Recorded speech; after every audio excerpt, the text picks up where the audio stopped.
Muy bien, hermanos, vamos a continuar con nuestro estudio del libro de Segunda de Corintios, capítulo 12.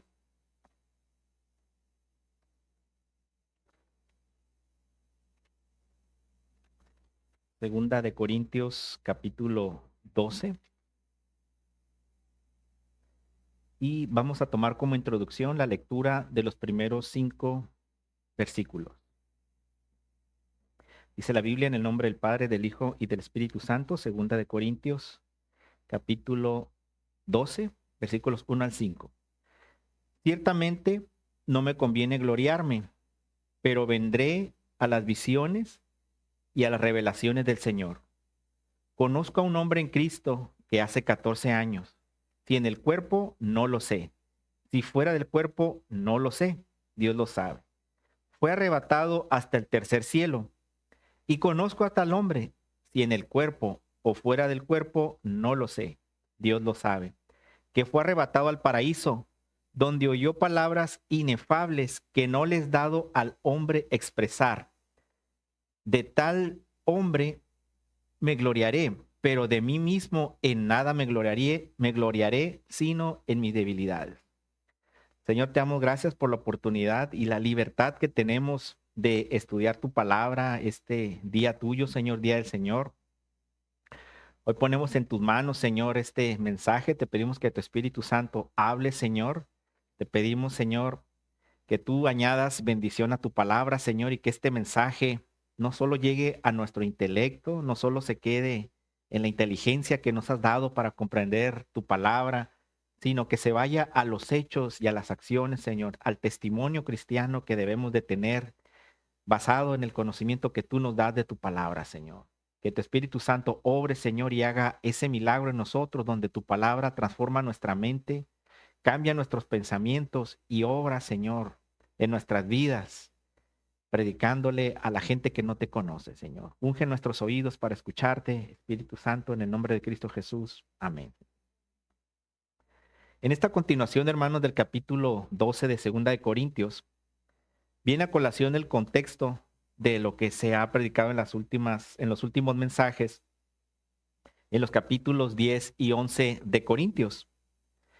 En el mensaje pasado, el pastor habló acerca de algunas de las cosas que Pablo consideraba innecesarias observarlas, pero debido a que los corintios estaban siendo engañados por falsos apóstoles, quienes llegaban diciéndoles que ellos hacían maravillas, hacían milagros y le daban un gran énfasis a las cosas tal vez sobrenaturales, pero no a la palabra de Dios.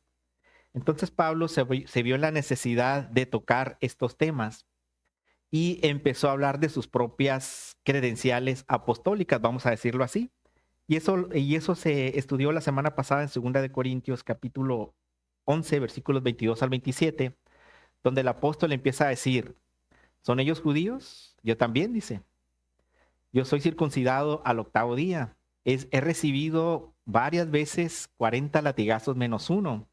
He sido apedreado hasta la muerte y empieza a describir una serie de cosas para Pablo dar a entender que no es una persona improvisada, sino que es una persona que ha sufrido realmente por ser ministro del Evangelio. Pero él trató de decirlo de una forma en donde él no se estaba gloriando, donde él pretendía que eso no fuera una jactancia, aunque realmente tenía muchos méritos para jactarse. Y él no quería que fuera algo a mérito personal todos esos logros que había tenido con el Señor, pero él vio la necesidad de abrirse y hablar sobre estos temas en donde aparentemente él se daba la gloria, ya es algo que él no quería, porque él se la quería dar a Jesucristo, él por eso no tocaba esos temas personales de él, pero él se vio en la necesidad de hablar de él, dado que los apóstoles falsos que estaban dominando esa zona de Corintio estaban convenciendo a la gente a través de esos temas secundarios, como tal vez fueran los milagros o fueran eh, los las revelaciones sobrenaturales que estaban sucediendo en aquellos tiempos. Así que en este capítulo 2, hermanos, Pablo continúa con ese proceso, vamos a decir entre comillas, de gloriarse para beneficio didáctico o para el conocimiento de los corintios, para que ellos supieran que él no era una simple persona, sino que Dios lo había llamado con grandes eh, vamos a decirlo como si fuera un gran hombre, un gran superapóstol, como los otros se hacían llamar los superapóstoles. La nueva versión internacional los menciona como superapóstoles a esos engañadores, y aquí la Reina Valera los menciona como los grandes apóstoles. Evidentemente, pues Pablo estaba consciente de que no era la forma ideal de presentar el evangelio exponiéndose él como el gran apóstol, porque él sabía que eso era un orgullo y que eso podría dominar su ministerio tal vez, de tal forma que él se podría convertir en alguien orgulloso. Sin embargo, él se dio cuenta pues que era necesario de hacer estas aclaraciones a los corintios, porque nuestros hermanos corintios estaban fascinados con la forma en que les predicaban los falsos apóstoles de ese tiempo. Vamos a ver el versículo 1, capítulo 12, versículo 1 de 2 de Corintios. Dice: ciertamente no me conviene gloriarme, pero vendré a las visiones y a las revelaciones del Señor. Veamos cómo Pablo hace la aclaración. No me conviene gloriarme, no necesito hablar bien de mí porque esto me puede transformar en una persona vanidosa que yo no quiero ser, dice. Pero quiero tocar el tema de las visiones y las revelaciones del Señor, dice el apóstol. Aquí vienen dos temas interesantes: visiones y revelaciones. ¿Qué diferencia hay, hermanos, entre una visión y una revelación? La Biblia nos menciona en los libros de los Hechos varias visiones en las cuales el apóstol Pablo estuvo involucrado. La primera de ellas fue en Hechos capítulo 9, versículos 11 al 12. Vamos a ver una de las 6 visiones. En el libro de Hechos capítulo 9.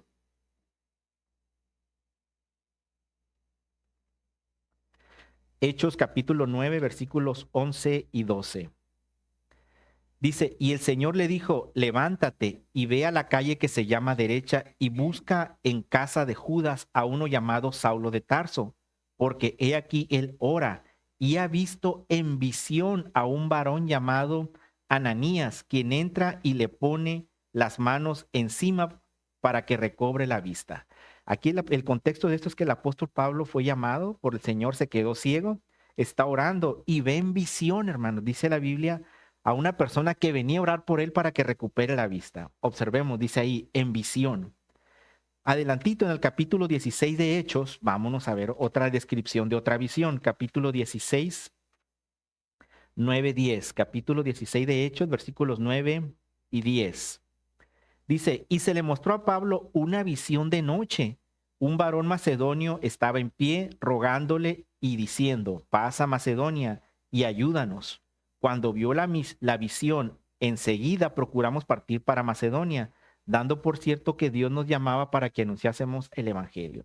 Es decir, el Señor los estaba llamando a que fueran a predicar a Grecia, pero observemos, aquí la Biblia lo menciona como una visión. Él no estaba soñando, él estaba viendo una visión. Veamos otra visión rápidamente en el versículo 18, adelantito. Versículo 18, 9 y 10. Entonces el Señor, capítulo 18, versículos 9 y 10.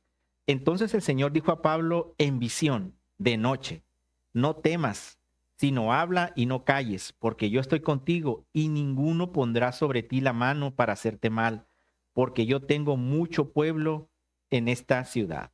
Bueno, vamos a dejarlo ahí. Son tres visiones, cuando en realidad hay 6, por lo menos hay 6 identificables en los hechos donde se hace la perfecta aclaración que es una visión. Así que Pablo está haciendo referencia a esto. No me conviene gloriarme, pero vendré a las visiones. ¿Cuáles visiones? Estas que estamos describiendo aquí. Y después dice revelaciones. Entonces vamos a ver ahora cuál es la diferencia entre una revelación y una visión. Vamos a ver ahora a qué revelaciones se refiere Pablo. Y eso está en Gálatas capítulo 1, versículo 12.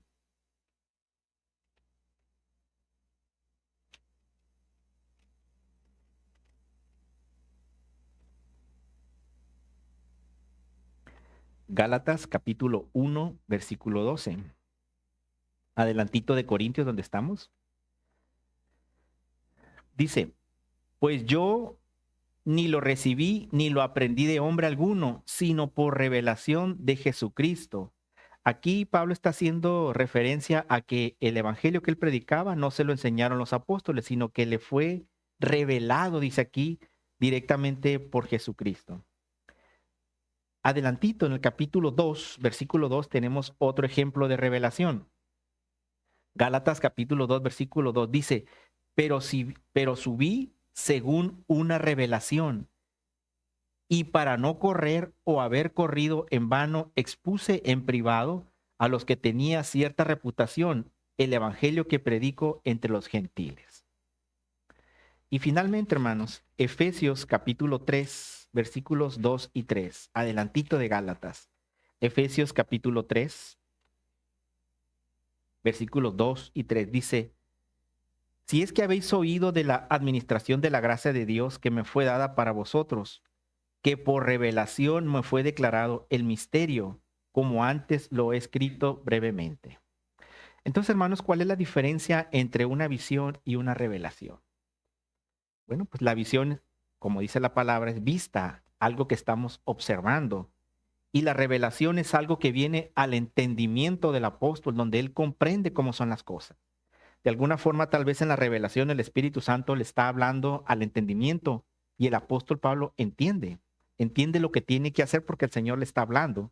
Bueno, entonces dice el apóstol Pablo, entendí esta gran diferencia. El apóstol Pablo dice, bueno, no me conviene hablar de estas cosas, tengo necesidad de hablarlo, así que voy a hablar de las visiones y las revelaciones que el Señor me ha dado. Y nosotros sabemos que son muchas. Regresamos a nuestro texto base, a 2 Corintios, en el versículo 2, capítulo 12, versículo 2, dice, conozco a un hombre en Cristo que hace 14 años, si en el cuerpo no lo sé, si fuera el cuerpo no lo sé, Dios lo sabe, fue arrebatado hasta el tercer cielo. Aquí el apóstol Pablo curiosamente empieza a describir a otra persona, dice, conozco a un hombre, no empieza a hablar de él, simplemente se refiere a otra persona y no a él mismo.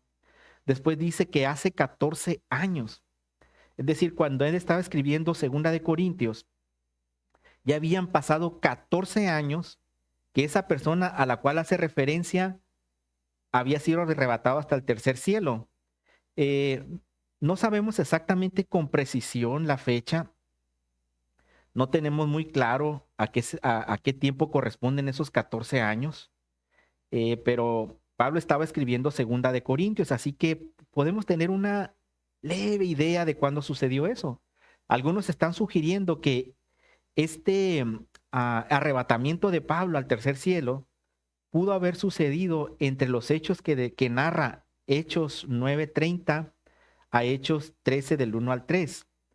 Y estos eventos son cuando Pablo estuvo en Siria y en Cilicia, cuando él fue apedreado. Recordamos ese texto, hermanos, cuando él estaba predicando, él fue apedreado porque les estaba presentando al Dios verdadero.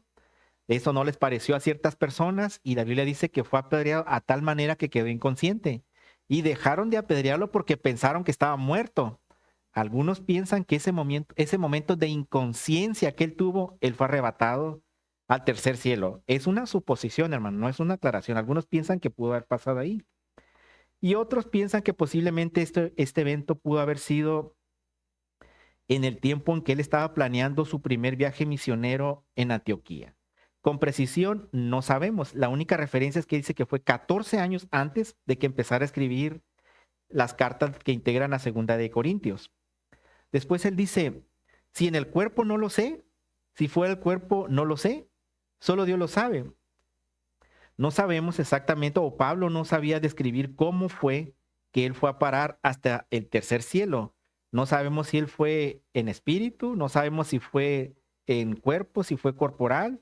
Él no lo sabe describir. Nosotros aquí tenemos una conciencia del tiempo, del espacio. Sabemos ahorita qué horas son, sabemos qué día es, sabemos dónde estamos plenamente conscientes de nuestro entorno.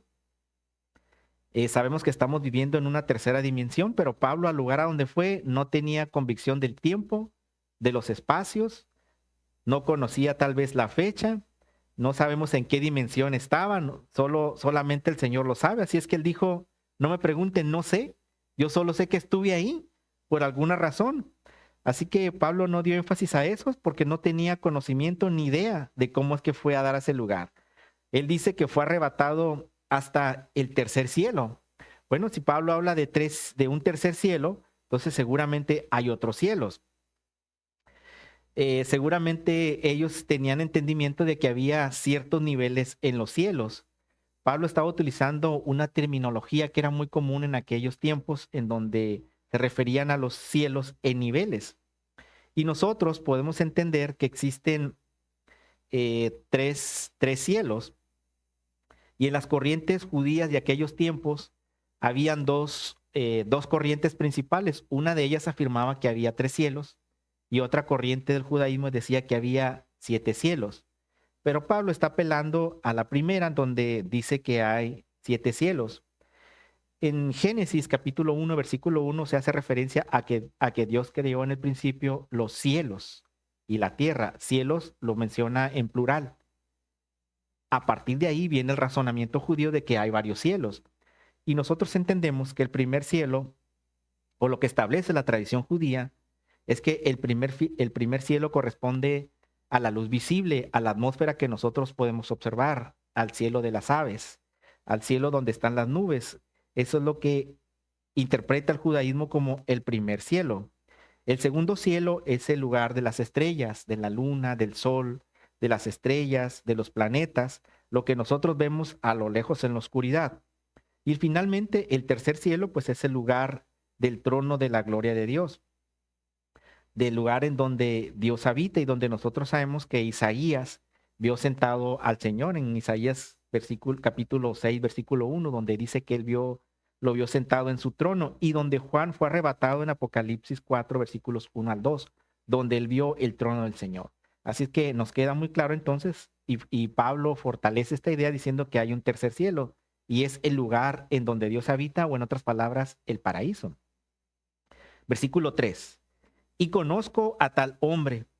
Y nuevamente Pablo quiere resaltar aquí, si en el cuerpo o fuera del cuerpo, no lo sé. Dios lo sabe. Bueno, también nosotros conocemos, de acuerdo a los relatos bíblicos, que Enoc y Elías fueron arrebatados con el Señor en cuerpo y alma. Pero bueno, aquí el apóstol Pablo no quiere enfatizar esto, simplemente quiere decir que esa persona a la cual está escribiendo estuvo allá, sin importar cómo. Si estuvo en el cuerpo, si estuvo en el alma, no lo sabe. Para él era muy difícil valorar cómo fue eso, cómo fue que llegó allá, no lo supo describir. ¿Cuánto tiempo? No lo sabemos porque sabemos que para Dios no existe el tiempo. Vámonos al versículo 4. Que fue arrebatado al paraíso, donde oyó palabras inefables que no le has dado al hombre expresar. Bueno, entonces el apóstol Pablo fue arrebatado al paraíso, donde Dios habita. Pablo lo identifica como el tercer cielo. Esta palabra, hermanos, paraíso, es una palabra de origen persa, que tiene que ver con una descripción que se les da a un lugar muy hermoso, que tiene que ver con un jardín. Imaginémonos un bello jardín con el pasto cortado, con flores, con enredaderas colgando, lo más bello que podamos imaginar. De ahí viene el origen de la palabra paraíso, porque hace referencia a los jardines de los reyes de aquellos tiempos. Menciona Pablo, donde oyó palabras inefables que no les dado al hombre expresar. Esto es lo que dice la Reina Valera. Otras palabras dice que son palabras que eran indescriptibles y que le fue prohibido hablar de ello. Bueno, entonces si nos vamos por partes, donde dice palabras inefables, en otras palabras, el apóstol no tenía las palabras humanas para describir la belleza de lo que vio. A eso se refiere palabras inefables. No había un concepto, una definición para poder describir lo que él vio. Después menciona que no le fue dado al hombre expresar. Es decir, que al apóstol le fue prohibido, hermanos, que hablara sobre eso. Vio algo que no sé cómo describirlo para empezar. Y en segunda, el Señor por alguna razón le dijo, no lo hables, no lo digas que viste. Y él simplemente pues no dijo nada, ¿no? No quería decir que había ido al cielo, mucho menos iba a hablar sobre lo que ve allá, ¿no? Porque aquí se lo está prohibiendo el Señor. Y habían pasado 14 años ya de ese evento que tuvo Pablo de arrebatamiento y no lo había expresado. Hace, hermanos, alrededor de 15 o 20 años, anduvo por ahí rodando en todas las iglesias un testimonio de algunos jóvenes colombianos que fueron llevados al cielo y fueron llevados al infierno. Seguramente algunos de ustedes lo vieron, ¿no? Lo interesante de esos relatos es que ellos describen, hermano, lo que al apóstol Pablo le fue prohibido, ¿no? Y me acuerdo que ellos decían que veían un río muy cristalino y que metieron la mano al agua y que los peces llegaban y tocaban la mano, que habían unos jardines hermosos que tocaban las flores y que las flores acariciaban la palma de sus manos, que vieron, me acuerdo mucho de esto, ¿no? Que veían al rey David baile y baile, o danza y danza, ¿no? Regocijándose, y que en la puerta del cielo estaba Abraham, porque él era el padre de todos nosotros y estaba recibiendo a todos los que llegaban, ¿no? Es lo que vagamente me acuerdo, ¿no? Entonces, contrastando contra lo que dice Pablo, se me prohibió decir lo que yo viera, ¿no? Y estos platicaban hasta lo que no, ¿no? Como si se hubieran metido a la cocina de Dios, platicando toda la intimidad de por allá, ¿no? Y también sabemos que fueron al infierno y que vieron cosas poco curiosas, ¿no? Porque yo recuerdo que mencionaban que andaba un demonio sin una ala, ¿no? Para empezar, hermanos, pues no sabemos si tienen alas, ¿no? No lo sabemos. Y dice esta persona que ese demonio había sido castigado porque no cumplió la misión de hacer caer a un cristiano o algo así, ¿no? Y como castigo le cortaron una ala, ¿no? Y después menciona que vio bailando a conocido artista, así como bailó aquí en el mundo y que hizo muy famoso ese baile y que lo vio bailando por allá y que los demonios bailaban ese baile, ¿no? Entonces te empiezan a dar tantos detalles que la Biblia, por supuesto, no especifica. Y aquí el apóstol nos dice que a él le fue prohibido, imaginémonos, hermanos, si a una gran autoridad como el apóstol le fue prohibido, ahora llega un cristiano común como nosotros, sin despreciarlos a ellos, por supuesto, como humanos o como personas, y de repente platican todo, como que hay unos contrastes enormes, ¿no? Entonces, ¿dicen la verdad o no? Pues la palabra nos dice que no, porque si al apóstol le prohibieron, a Daniel, hermanos, vio cosas también y le dijeron que sellara la profecía hasta que se cumpliera. Y de repente llegan unos muchachos que dicen que vieron hasta la cocina de Dios. Pues de repente que entramos en contrastes muy graves, ¿no? Como que no concuerda con lo que la Biblia nos enseña. Y curiosamente, hermanos, nosotros nos vamos con ese engaño, vamos a decirlo así, porque eso no edifica, no es palabra de Dios, no edifica. Son cosas ilusorias o cosas emocionales que duran un momento. Es emocionante escuchar algo bonito, pero no tenemos un fundamento bíblico para confirmar eso que vieron. No existe. Mientras no existe un fundamento bíblico, hermanos, lo más probable es que sea falso. Versículo 5. De tal hombre me gloriaré, pero de mí mismo en nada me gloriaré solo en mis debilidades. El apóstol dice que se va a alegrar de ese hombre que todavía no se abre de capa y no dice que es él. Simplemente dice, me voy a alegrar de ese hombre, dice. Pero después dice, bueno, de mí mismo en nada me voy a gloriar, dice, sino solo en mi debilidad. ¿Qué es lo que quiere decir Pablo aquí? Bueno, dice el apóstol, dice, trata de echarse flores. Si se trata de gloriarse de todos los que están aquí corintios, a ver, ¿cuántos han ido al paraíso? ¿Quiénes de ustedes han ido al tercer cielo? Tal vez algunos le han de haber dicho, bueno, pues es que algún apóstol que vino por aquí, oró por un hermano, puso los dos pies y se le estiraron los pies, ¿no? Como es muy común en las iglesias ahorita. O puso las manos y una estaba más larga que la otra y se estiró, ¿no? Posiblemente cosas de ese tipo le han de haber dicho los corintios, o posiblemente los corintios fueron fascinados con ese tipo de cosas, ¿no? Pues sí, tal vez ha dicho el apóstol Pablo, pero ¿quién ha resucitado un muerto con su oración? Recordamos la escena cuando estaba predicando, se cayó alguien porque se cansó, le venció el sueño. Estaba muy interesante la predica, el sermón del apóstol Pablo, que duró horas y horas predicando, llegó alguien y se mató, ¿no? Se cayó y se mató, y el apóstol oró por él y resucitó. ¿Quién ha resucitado un muerto? Esos falsos apóstoles, ¿no? Así que el apóstol Pablo, realmente él se pudo haber gloriado de cuántas cosas hizo en el Señor, pero no lo hizo. Y en lugar de anunciarse como el único hombre que ha ido y regresado al cielo vivo, hermanos, porque Elías fue arrebatado, pero ya no volvió. Enoc fue arrebatado y ya no volvió. Y el apóstol Pablo fue arrebatado y regresó. Y bueno, también Juan, ¿verdad? También Juan fue y regresó. Pero él pudo haberse creído bastante, diríamos en términos coloquiales, por ese evento tan grande. Y sin embargo, él se lo había callado. Y al contrario, él por predicar el evangelio, hermanos, había sufrido bastante. Decíamos, había sido apedreado, latillado, estuvo preso. Eso lo comenta en el capítulo 11. Y él dice, en lugar de alegrarme o de gloriarme o vanagloriarme de las cosas maravillosas del Señor, me voy a gloriar de lo que he sufrido. O sea, al revés, hermano, ¿quién va a querer alegrarse de lo que está sufriendo, no?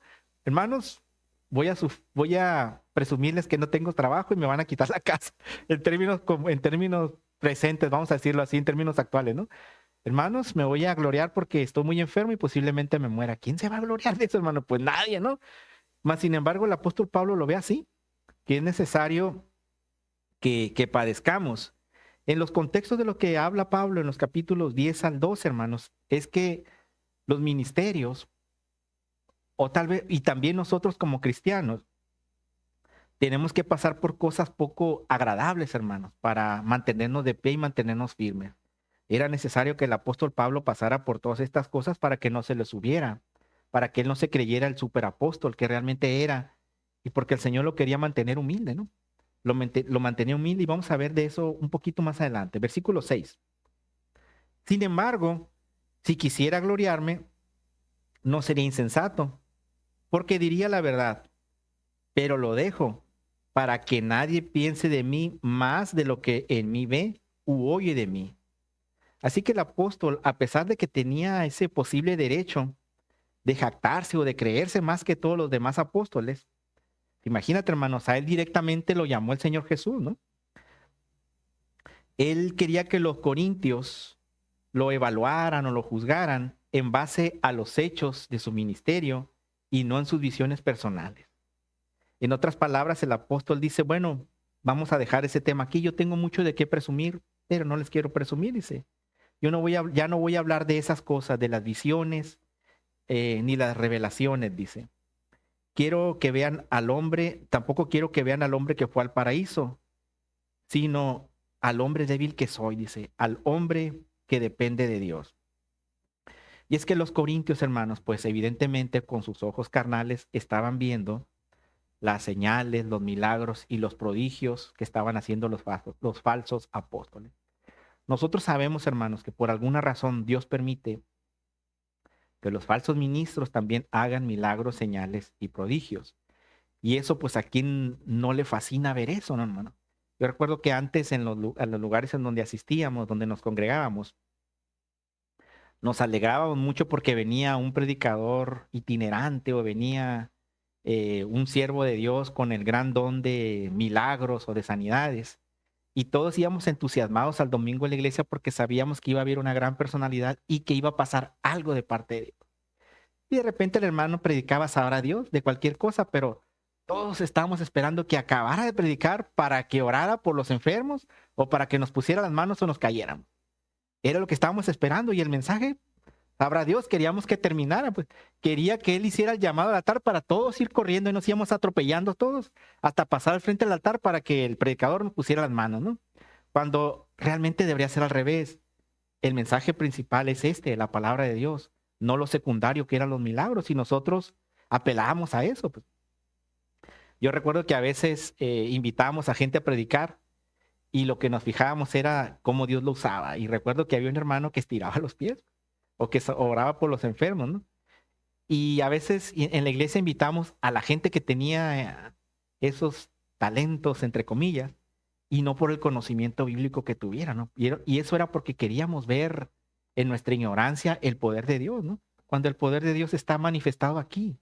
Y nosotros queríamos ver los milagros, queríamos ver las grandes cosas, y queríamos que el pastor se callara y dejara de predicar porque queríamos que orara por los enfermos, queríamos ver la manifestación. Y dentro de nuestra ignorancia pensábamos que estábamos haciendo bien, pero no. Realmente no, estamos siendo fascinados, estamos siendo engañados por la corriente que estaba arrastrando a todos los ignorantes que éramos en ese tiempo. También, hermanos, a veces venían predicadores internacionales y estaban en su mensaje, ¿no? Hablando, predicando, y no faltaba quien se levantaba entre la gran multitud temblando, ¿no? Temblando según poseído por el Espíritu de Dios, hay con una tembladera, y esperando que el predicador, oh sí, el Señor te ha llamado, ve a las naciones, Dios te bendiga, cuando en realidad la intención del corazón era otra, ¿no?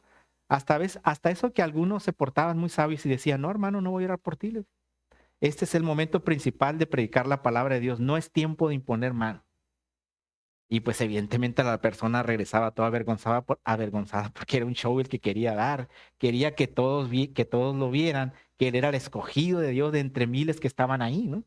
Era un tiempo muy inoportuno. También recuerdo un gran predicador que llegó a Obregón hace muchos años, que tenía el don de milagros, y el hermano empezó a predicar, y hasta eso que el Señor lo usaba bastante en los milagros, ¿no? Pero también era muy buen predicador el hermano, y empezó a predicar, y en eso lo interrumpe una señora. Se sube una hermana a la plataforma y le dice, y el predicador pues como que lo sacó de su temática. ¿Qué pasó, hermana? ¿Qué se le ofrece? Y la hermana lo único que le dice, no escucho, quiero que ore por mí. Dice. Entonces la hermana, fuera de tiempo, fuera de contexto, no sabía ni qué estaba pasando. Lo único que le importaba era que oraran por ella y Dios le sanara del oído, ¿no? Y el hermano pues se aguantó un poquito la risa, dijo, por favor ayúdenme, dijo, vamos a orar por los enfermos, pero al final del mensaje, dijo, ahorita estamos con lo principal. Y recuerdo y se me quedó muy grabado que él dijo, no voy a interrumpir la predicación, hermano, salvo que el Espíritu de Dios me diga que ore por alguien para salvación. Ahorita no es tiempo de orar por enfermos, es tiempo de escuchar la palabra de Dios. Y esas son personas, hermanos, que Dios usa, así como el apóstol Pablo, ¿no? Están muy centrados que la prioridad no son ellos, no son los talentos que Dios les ha dado, no lo espectacular que puede hacer el orar por un enfermo, el orar por alguien que se levante de una silla de ruedas, que algunas veces nos tocó ver eso, gracias a Dios, sino lo importante era el mensaje, la palabra de Dios y la conversión, la transformación de las vidas, cuando la gente se arrepiente de verdad, de corazón, y que el Espíritu Santo hace una obra con ellos. Asistimos a varias campañas, a muchas campañas en estadios, miles se convertían, hermanos, pero eran emociones. Eran emociones porque el predicador les ponía las manos, se caían, el Espíritu de Dios de alguna forma los tocaba, pero el mensaje de la palabra de Dios no llegaba al corazón. Esas personas, si acaso se llegaron a asomar a una iglesia, pero jamás volvieron, porque la palabra de Dios, la semilla, no cayó en tierra buena. Esas personas iban por otra cosa. Así como esas personas que buscaban a Jesús para que pudieran comer. ¿No recuerdan esa escena, hermanos? Cuando el Señor les dijo, ustedes me buscan porque a ustedes les di de comer. Ustedes no me buscan porque no quieren, porque no buscan la palabra de Dios. Eso pasa, hermanos, en nuestras iglesias actualmente, lamentablemente, donde no se le da el valor a la palabra de Dios como debería ser, sino que buscan las cosas secundarias, las cosas de las cuales el apóstol Pablo no quería tocar, ¿no? Bueno, seguimos con nuestro estudio, hermano. Vámonos al versículo 7. Dice, y para que la grandeza de las revelaciones no me exaltase desmedidamente, me fue dado un aguijón en mi carne, un mensajero de Satanás que me abofetee para que no me enaltezca sobremanera. Aquí se pone interesante porque aquí el apóstol Pablo habla de un aguijón en la carne y después menciona a un mensajero Satanás que tenía un propósito de estarlo atormentando. Aquí se han presentado varias interpretaciones, hermanos, sobre a qué se refería el apóstol Pablo. Algunos dicen que ese aguijón tenía que ver con una aflicción física. Otros dicen que era algo espiritual lo que le estaba sucediendo, había algo que lo atormentaba. Y otros decían que era algo emocional que él estaba viviendo, que algo que no lo dejaba concentrarse. No hay exactamente una precisión sobre a qué se refiere ese aguijón en la carne. Sabemos que no era un aguijón literal, no iba a traer un algo encajado en la piel ahí, ¿no? Sino que él estaba hablando de manera figurada, de manera metafórica. Él estaba dando a entender un mensaje metafórico, no era algo físico. Y algunas teorías, pues populares, hermano, vamos a decirlo así, sobre la interpretación de este aguijón, es que posiblemente Pablo como era un hombre muy utilizado por Dios, posiblemente los demonios lo tentaban mucho. esa pudiera ser una explicación. Otros dicen que Pablo tenía un problema ocular muy crónico, es decir, que de repente tenía problemas visuales. Otros decían que tenía problemas con la malaria. Como él viajaba mucho de misionero, él adquirió algunas enfermedades. Otros dicen que tenía una migraña. Otros mencionan que posiblemente tenía epilepsia. Y otros decían que a veces tenía discapacidad para hablar. Algunos incluso dicen, hermanos, que ese aguijón se refería a una persona en particular que lo molestaba mucho. Y en 2 de Timoteo, capítulo 4, versículo 14, habla sobre Alejandro el calderero, dice, el cual me hizo mucho daño. No da más contextos, simplemente dice que le hizo mucho daño. Algunos dicen que ese era su aguijón, una persona que lo molestaba mucho. La realidad, hermano, es que nadie puede decir con precisión a qué se refería el apóstol Pablo con ese aguijón en la carne. Sabemos que no era algo físico, pero no tenemos con exactitud, no podemos decir con exactitud a qué se refería el apóstol Pablo. Lo único que sí el apóstol Pablo aclaró que ese aguijón en su carne tenía un propósito, hermano. Y ese propósito era impedir, dice, que me envanezca a causa de la grandeza de la revelación. Pues claro, el apóstol tenía mucho de qué creerse, pero el Señor permitió que él tuviera ese problema para que lo mantuviera humilde. Oye, hermano, pues cualquiera que hubiera encontrado a Jesús en el camino y lo hubiera comisionado personalmente y que le hubiera revelado de manera personal el evangelio, pues quién nos iba a envanecer, ¿no? ¿Quién nos iba a creer más de lo que es con esas grandes cartas que él tuvo el apóstol? A esto le podemos agregar que él era el único que describe la Biblia en misiones. Él estuvo 3 grandes viajes y el cuarto fue cuando él murió rumbo donde fue decapitado en Roma. Él tuvo todo un gran historial, entonces él tendría mucho de qué gloriarse. Así es que el Señor o él, o Pablo más bien, tenía muy claro que él no debía hacerlo porque era un instrumento muy grande y si él se gloriaba, posiblemente se iba a desviar del propósito por el cual fue llamado. Nos llama aquí la atención, hermanos, que el apóstol Pablo dice que tenía una aflicción por medio de un mensajero de Satanás. Si nosotros lo tomamos literal, nos vamos a pensar por allá lo que declara Job en capítulo 1 del 1 al 12, donde dice que los hijos de Dios se fueron a presentar delante del Señor y entre ellos estaba Satanás. Pudiéramos pensar que posiblemente Dios permitió que algún demonio atormentara al apóstol Pablo. Pero pudiéramos imaginarnos, hermanos, que un demonio le estuviera dando cachetadas al apóstol Pablo. Creo que eso sería un poquito más difícil de creer, ¿no? Sería un poquito más complicado poder creer eso. Entonces el aguijón posiblemente se refería a otra cosa. Eh, en la Biblia, hermanos, nosotros sabemos que tiene mayormente un origen griego y la palabra aguijón eh, realmente en la Septuaginta, por aquí estudiando un poquito sobre eso, no se refiere a un aguijón de un animal. Cuando nosotros decimos un aguijón, nos imaginamos el aguijón de un escorpión, ¿no? De un alacrán, algo pequeñito.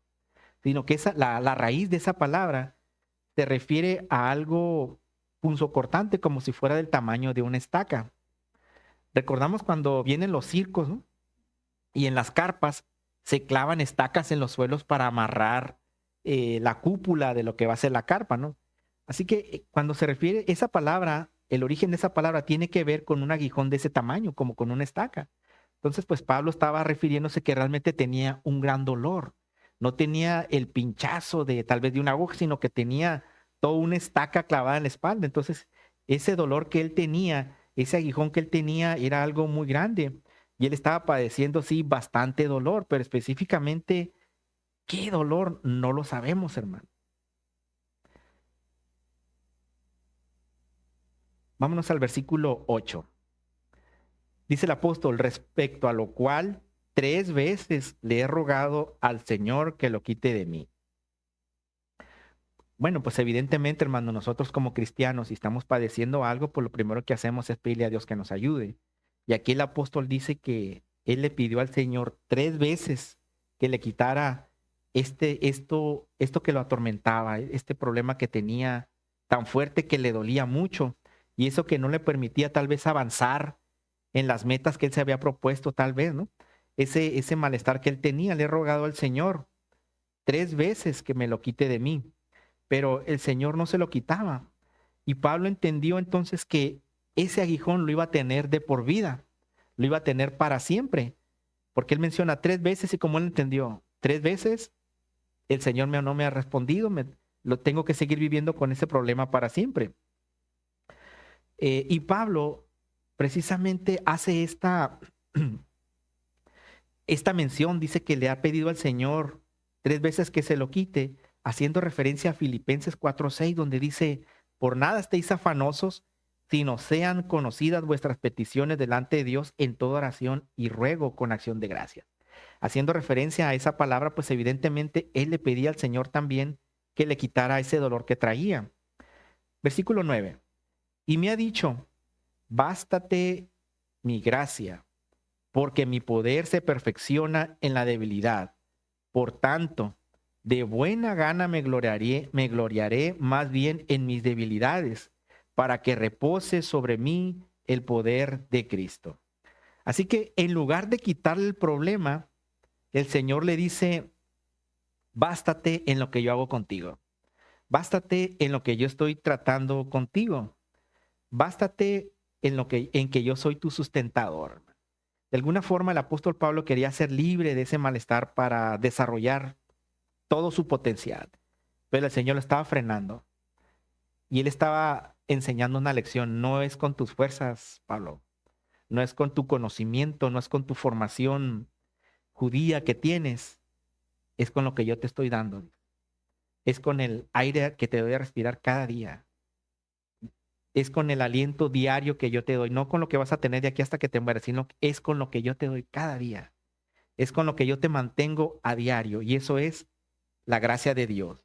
Y por esa gracia, hermanos, pues nosotros entendemos muchas cosas, nosotros podemos interpretar muchas cosas. El Señor le dice, bástate mi gracia, lo que yo soy para ti es suficiente.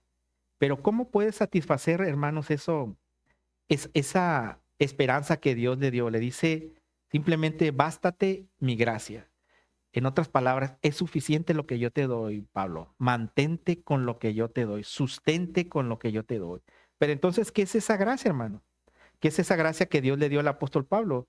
Bueno, pues esa gracia es el favor y el amor que Dios nos tiene hacia nosotros.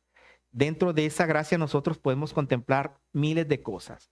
La forma en que Dios obra en la vida de cada uno de nosotros es distinta. Existen muchas formas misteriosas en las que Dios obra en la vida de cada uno de nosotros.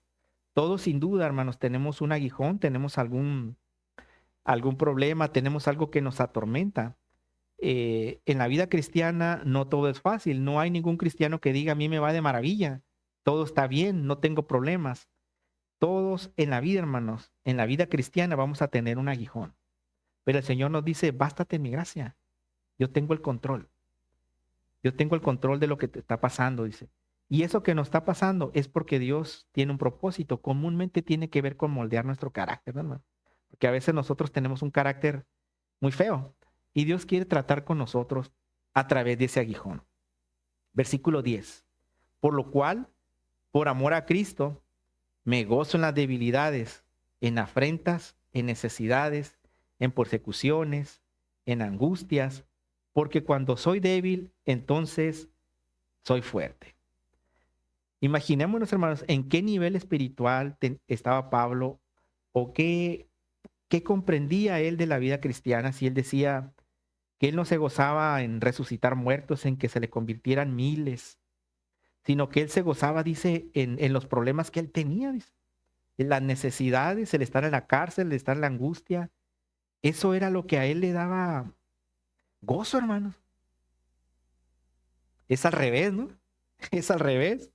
En el padecimiento, en lugar de Pablo gozarse en el éxito, en que su nombre era muy conocido, en que él tenía mucha facilidad de palabra, que él tenía mucha oratoria para debatir con los falsos maestros y con las corrientes doctrinales de aquellos tiempos de falsos dioses, ¿no? Él decía, no, yo me voy a gloriar en mis problemas, dice. Qué curioso cómo es al revés, hermanos, pero ¿por qué Pablo dice esto? ¿Por qué no se gloría en lo espiritual, en lo maduro que era? ¿Por qué no se gloría en que él era un gran instrumento de Dios? Bueno, porque él entendía perfectamente que esas cosas eran lo que a él era, esos problemas que él tenía, esas debilidades que él tenía, esas persecuciones que él padecía, era lo que a él lo mantenían firme en la roca, hermano. Era lo que a él mantenía su fe intacta en Jesucristo. Y él sabía que gracias a esas estancias en la cárcel, a esas pedradas que le dieron, esos latigazos, eso hacía que la gracia de Dios lo sostuviera. Él estaba perfectamente convencido de eso. Versículo 11. Me he hecho un necio al gloriarme. Vosotros me obligasteis a ello, pues yo debía ser alabado por vosotros, porque en nada he sido menos que aquellos grandes apóstoles, aunque nada soy. Ahora aquí el apóstol hace una gran aclaración, hermanos. Dice, a ver, hermanos corintios, ahora por su culpa yo me estoy creyendo más de lo que no debo, dice. Dice ahí, me he hecho necio al gloriarme. Y eso es porque él estaba hablando de las cosas que él no quería hablar, ¿no? Porque decía, no tiene sentido que yo hable esto, ¿no? No son los hechos del apóstol Pablo, son los hechos de Jesucristo, dice, por los cuales nos debemos de emocionar. Dice, bueno, dice, y si me he de gloriar por culpa de usted me he hecho necio, entonces yo debería ser alabado de ustedes, dice. Es decir, yo debería ser reconocido por ustedes, corintios, por todo lo que yo he hecho y de lo que yo no quiero hablar. Dice, porque no he sido menos que aquellos grandes apóstoles. Si vemos la NBI, hermano, la nueva versión internacional, aquí nos dice grandes apóstoles, habla de superapóstoles, porque ese era el concepto que tenían los corintios de esas personas que iban a predicar a sus iglesias.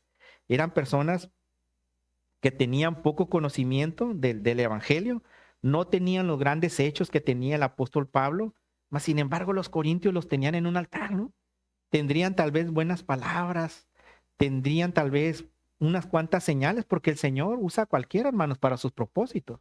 Y en ese caso posiblemente el Señor permitió que los falsos apóstoles llegaran a Corinto para que la iglesia se fortaleciera después de todo lo que padeció. Los corintios se dieron cuenta de las grandes verdades que el apóstol estaba diciendo en contra de las enseñanzas de los falsos apóstoles. Más seguramente ese fue el propósito del Señor, que la iglesia aprendiera de esto. Utiliza su instrumento el apóstol Pablo para hacer todas esas aclaraciones. Era necesario, hermanos, que todo eso sucediera para que se escribiera la carta a los corintios.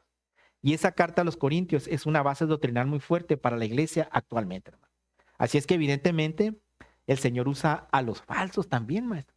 Increíblemente, hermanos, usa a esas personas, a los falsos apóstoles, a los falsos ministros, a los falsos pastores para hacer milagros y para cumplir su propósito, ¿no? En la Biblia menciona que él utilizó a su siervo Ciro el Grande, recordamos, hermano, y era un enemigo natural de Israel.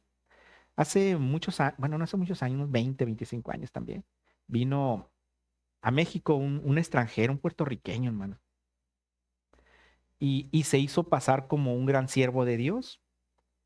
Evidentemente nadie lo conocía, por ahí llegó a través de algún ministerio, algún pastor. Y el hermano en sus predicaciones, hermanos, igual oraba por los enfermos y los enfermos sanaban, hermano. Las personas sanaban. El hermano oraba por cosas imposibles, enfermedades terminales y las personas sanaban, hermano. Y la iglesia pues se sentía muy contenta con el hermano, con lo que sucedía, pues quién no se va a sentir agradecido, ¿no? Y la gente se empezaba a despojar de sus cosas. Hubo algunos incluso que hasta le regalaron un carro y estamos hablando de hace 20 años, hermano. ¿Quién hace eso? Pues nadie lo hace, o al menos que Dios haya tocado muy fuerte tu corazón, ¿no?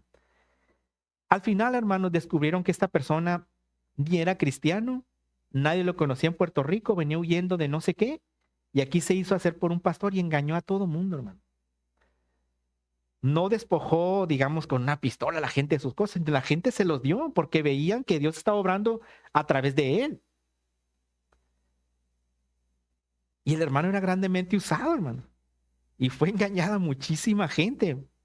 Él predicaba el evangelio y todos pensaban que era palabra de Dios y Dios lo usaba grandemente y la gente pensaba que Dios obraba a través de él, pero era un falso apóstol, un falso maestro, hermano.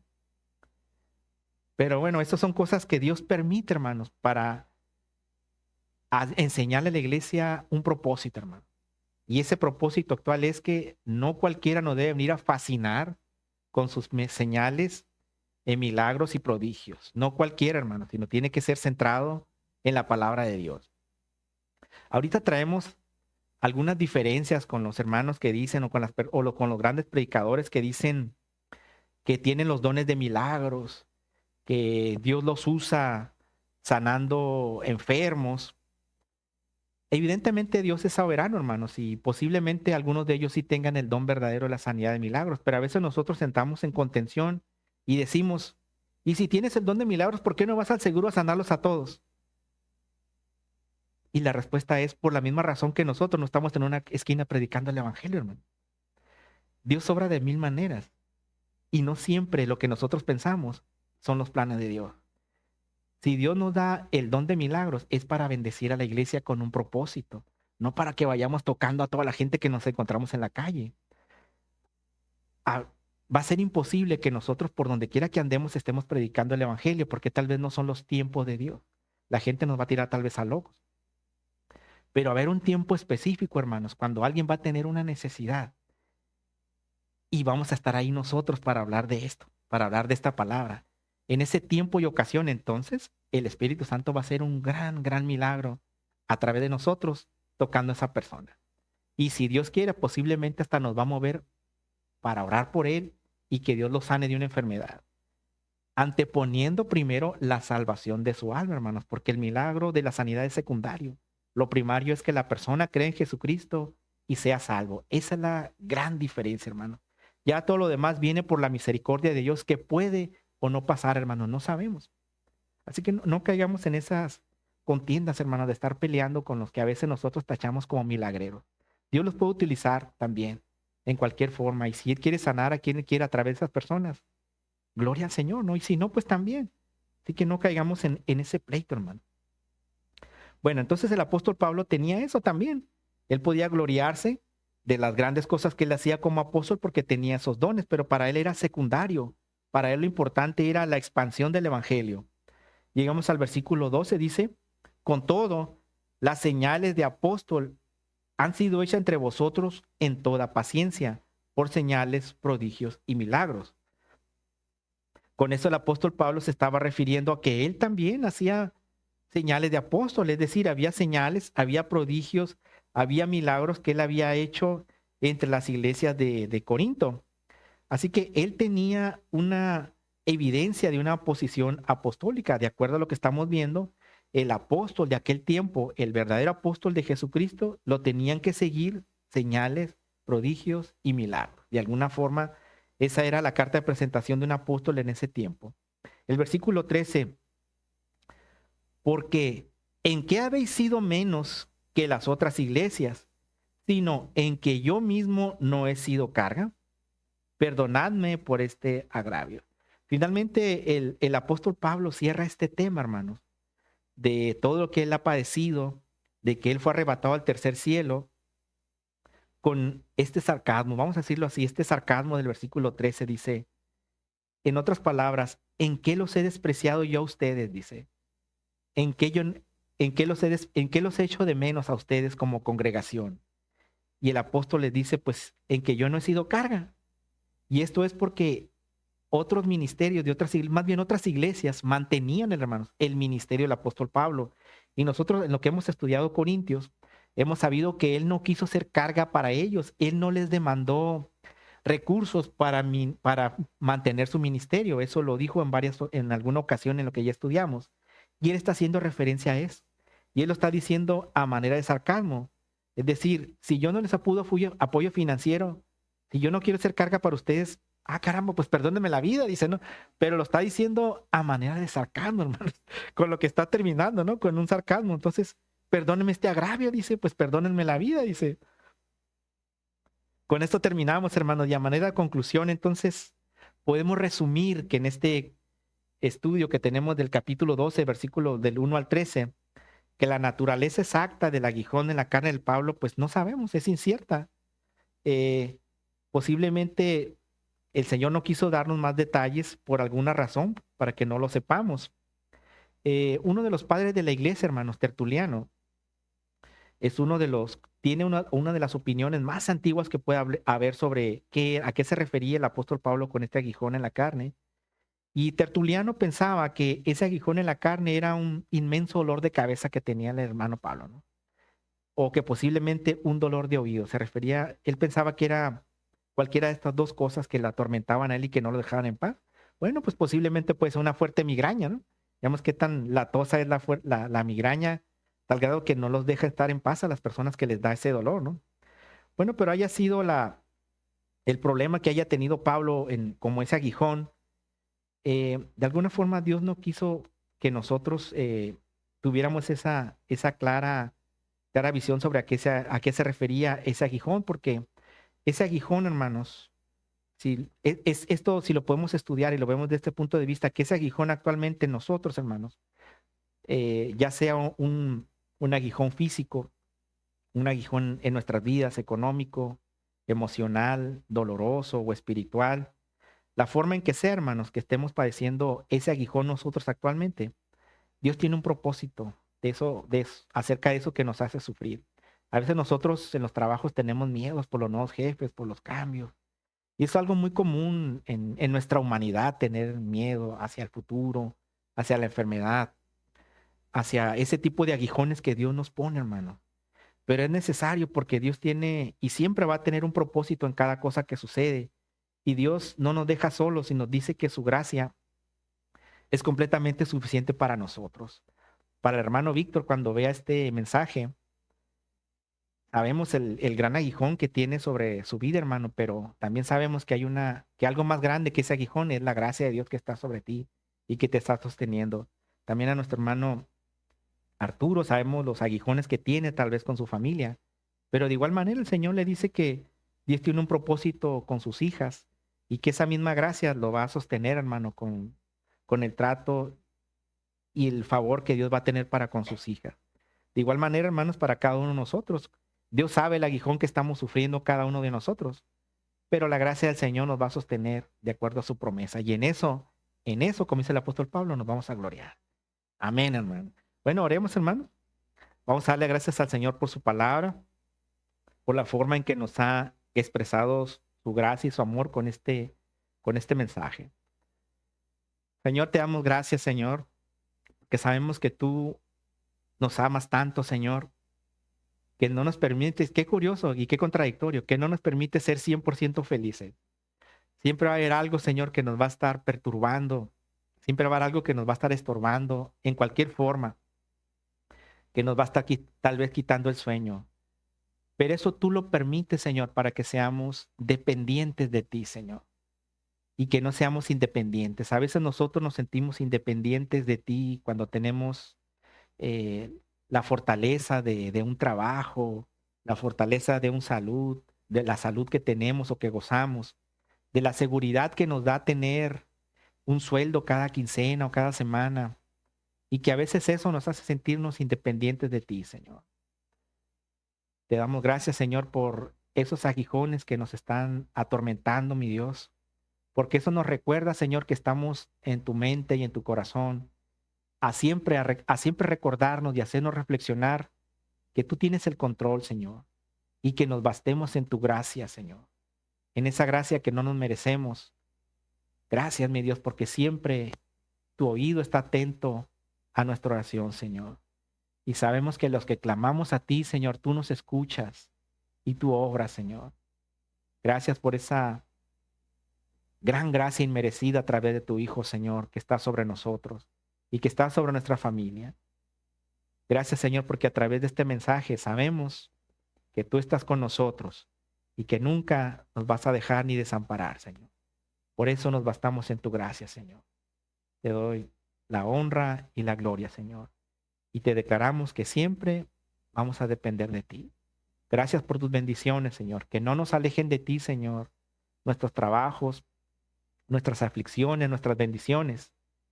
Que siempre dependamos de ti, Señor. Que tú seas el objeto de adoración principal de todas las cosas que hacemos. En el poderoso nombre de tu Hijo amado, Señor Jesús. Amén, Señor.